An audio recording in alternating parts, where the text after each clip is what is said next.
Mais d'abord, Joey Starr, votre portrait par Sébastien Thème.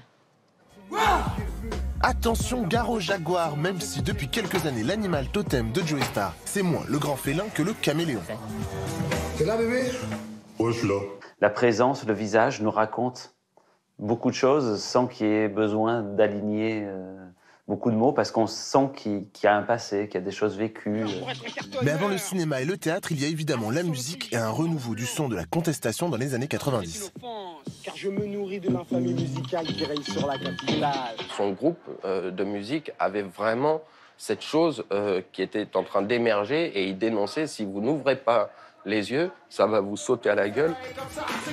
Didier Morville rencontre Bruno Lopez alias Cool Chain en 1983. Ils créent NTM et sortent leur premier album Authentique en 1991. Et leur titre, Le Monde de Demain, s'impose comme un brûlot prophétique.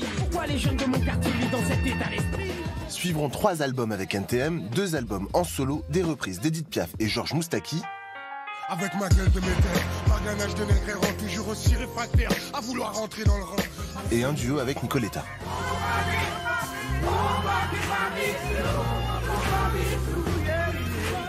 Il a du côté Mamie Blue enfant, et comme sa mère lui manquait, c'est un truc qui a dû lui marteler la tête. Et il m'a invité sur scène. Alors là, j'ai vécu des moments lynché sur scène, au Bataclan, dans son concert, avec tout le monde debout, en train d'hurler. J'entendais même pas ce que je chantais, tellement il y avait du bruit. Mais c'était merveilleux, je me suis éclatée. Qui dit qu'un jour, je chanterai devant des gens debout, comme il dit. Mais une stature et une voix comme la sienne ne passent pas inaperçues, et dès 2000, on peut le voir sur grand écran, dans des comédies d'Alain Chabat ou Frédéric Becbédé, dans le cinéma de Maïwenn, en passant par le drame romantique avec Emmanuel Mouret. Je cherchais une sorte de l'Innoventura d'aujourd'hui, d'une certaine manière. Il a quelque chose qui en impose, qui a une vraie autorité. Je l'ai toujours trouvé très délicat, voilà. Peut-être même plus délicat que moi. Cette année, il troque les salles de concert pour la salle de théâtre en montant sur les planches pour déclamer des textes de Robespierre, Victor Hugo, Olympe de Gouges, Simone Veil, dans Éloquence à l'Assemblée, mise en scène par Jérémy Lippmann. Où l'exemple donné par la peine de mort est moral? Où il est immoral?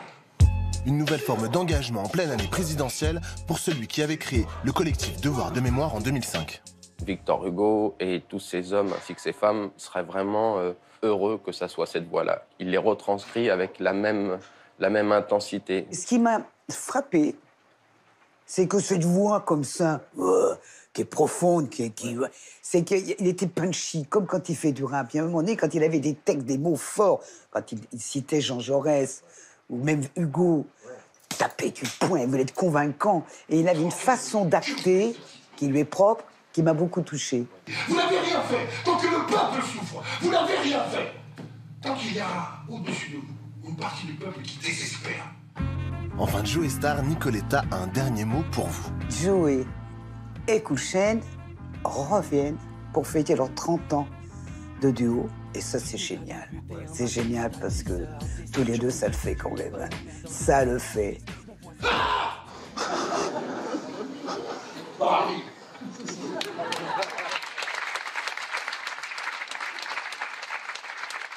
Alors, c'est quoi cette reformation de NTM pour fêter les 30 ans? Ouais, on met le couvert, on repart en tournée. De toute façon, nous, ce qui nous motive, c'est le live. Donc, on repart faire du live. Peut-être qu'il y aura des nouveaux titres d'ici là, je sais pas encore. Mais voilà, quoi. L'idée, c'est de refaire une tournée. Et quand vous regardez cette carrière, ces albums d'abord avec NTM, vous avez eu un succès très important, il y en a eu 4. Est-ce que c'est parce que vous compreniez bien la société à laquelle vous vous adressiez et aux jeunes auxquels vous vous adressiez? On était, à certains moments, notamment on dira plus que nécessité fait loi, quoi. On faisait du constat d'urgence, donc je pense que ouais, on avait une certaine compréhension, mais tout en étant de notre côté de la barrière aussi, quoi. Enfin voilà. Donc je pense que ouais, on avait une certaine lecture de ce qui se passe. Oui, parce que c'était assez pertinent quand il y avait des émeutes dans les cités, vous aviez comme une pression, vous les sentiez arriver. Ouais, enfin, on les sentait. Ouais, quand t'es au cœur du truc, bien sûr, t'as la tête dans le guidon, tu sais que ça va tomber, quoi. Et puis de toute façon, en France, c'est cyclique, hein, ça arrive tous les 10-15 ans, donc voilà, quoi. Ouais. Effectivement, quand on a sorti Le Monde de Demain, je me rappelle que Vaux-en-Velin est arrivé une semaine après, quoi. Ouais. Voilà, donc non, je pense c'est pas qu'on le pressentait, c'est que c'était dans l'air, quoi. Et c'était en 1990. Est-ce que vous diriez qu'aujourd'hui, vous regardez le monde de façon façon un peu plus apaisée ou moins transgressive ou moins... Qui regarde le monde de manière plus apaisée? C'est que... Enfin, non.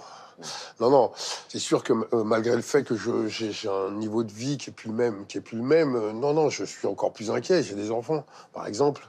Je pense qu'aussi l'âge aidant, ça joue aussi. Enfin voilà, il y a plein de paramètres. Mais les bruits du monde m'inquiètent de plus en plus, quoi. Et c'est donc aussi pour ça que vous allez faire une tournée d'ailleurs avec cette éloquence à l'Assemblée. On a vu quelques images. Est-ce que c'était une façon donc pour vous de vous engager aussi dans une campagne politique, dans une période politique? Bon, déjà, effectivement, comme je ne vais pas voter, moi, j'ai la chance d'être artiste, alors je m'exprime autrement. L'idée, moi, c'est que c'est une action citoyenne, quoi. Moi, ça m'a plu pour ça. Il y a certains textes qui datent de 1748, par exemple, et on remarque que c'est encore très contemporain, quoi. Et puis... comme pour moi, on y apprend beaucoup de choses, quoi. Entre l'abbé Grégoire, Hugo, Jaurès, Aimé Césaire ou Simone Veil, le ton est pas le même, et ainsi de suite. Donc voilà, l'exercice m'a plu tout de suite, quoi. Puis encore une fois, c'est quelque chose qui ne souffre pas l'entre-deux, donc de fait... faut y aller vraiment. Faut y aller, faut y aller à fond. Voilà. Et c'est d'ailleurs, ça veut dire que l'art oratoire, mais même en général, apprendre à s'exprimer, c'est une arme considérable. Je me suis réconcilié avec tout, hein, la lecture, apprendre à m'exprimer. Là, je suis tout seul, il n'y a pas de musique, et c'est moi qui rythme, c'est moi qui donne le grain, c'est la manière dont ça va rayonner, ainsi de suite.